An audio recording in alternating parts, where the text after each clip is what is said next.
Right, we're in Skeleton Records in Birkenhead. It's an old record shop. It's not the original shop, it's about the third one they've had.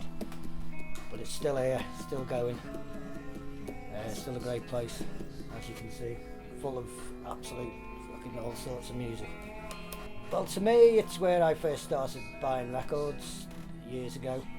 I used to finish work on a Friday and then just spend all my money and buy records. Now, that's probably bands like that's the reason I got into punk rock. With bands like Yes, boring prog rock bands. I remember my brother had that. It's fucking awful. I grew up in Birkenhead, yeah. Mainly it was to do with unemployment and Camel Head shipyard getting closed down, and just lack of jobs. No one had any money. Everyone was on the dole. There was not much going on. And that's the main reason why sort of the town went into decline, because it was always a shipbuilding town, and once that sort of went, the whole town went to pieces. But then sort of when you got to about the 80s, early 80s, the town was starting to really feel the pinch, and loads of places closing down. It was pretty rough town. There was a lot of drugs problems, and it was a rough place to live. Still is. Yeah, but I've always loved Birkenhead. The town I grew up in.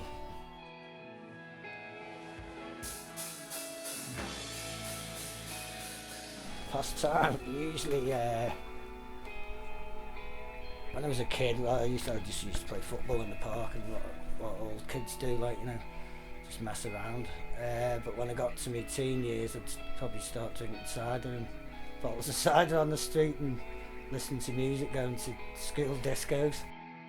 As I got to about 16 or 17, I got into music, so I started going to watch bands, and basically that was it. Once I started watching bands, that was sort of like what I was into, and that took up all my time. The first band ever I went to see was 10cc in 1973. Well, I was always into music because I had an older brother, so I think he always sort of liked good music. So I remember listening to sort of my early punk songs. I'd hear my brother playing them.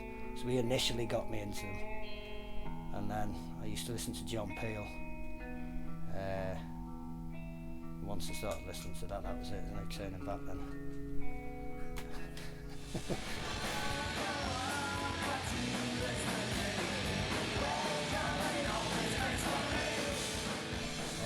And also it's John, who owns the place, he put the first record out that I ever recorded.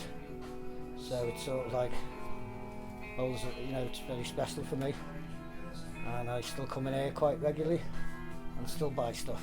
It was a band called Instant Agony, and that was in 1981 that we got a single out, and we weren't that good really, and John decided that he wanted to put this record out for us, because at the time there was a lot of young punk bands putting stuff out, and I think he thought, right, this will sell, and he put the money up, and it came out, and it did sell, and it was good.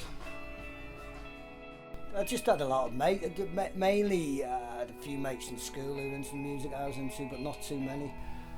So really it was just people who were into the same type of music as me. So,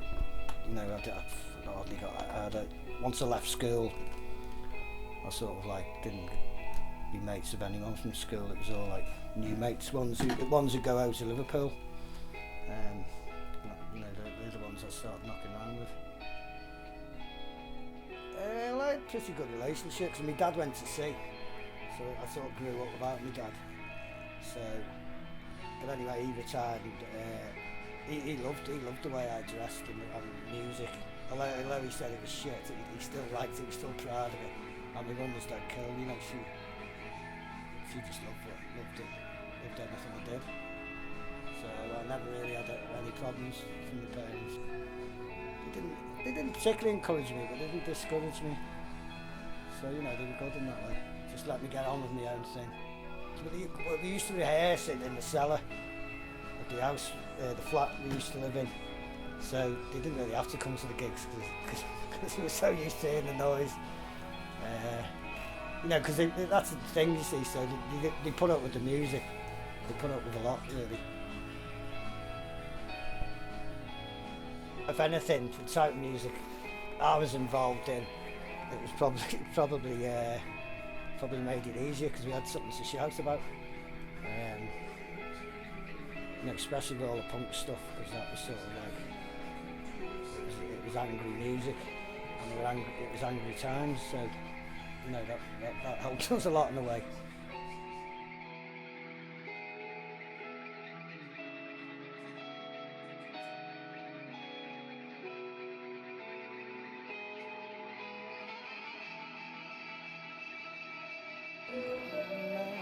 Well, it's not, I mean, I don't do it as a job, but no, because it's what I like doing it, I enjoy doing it.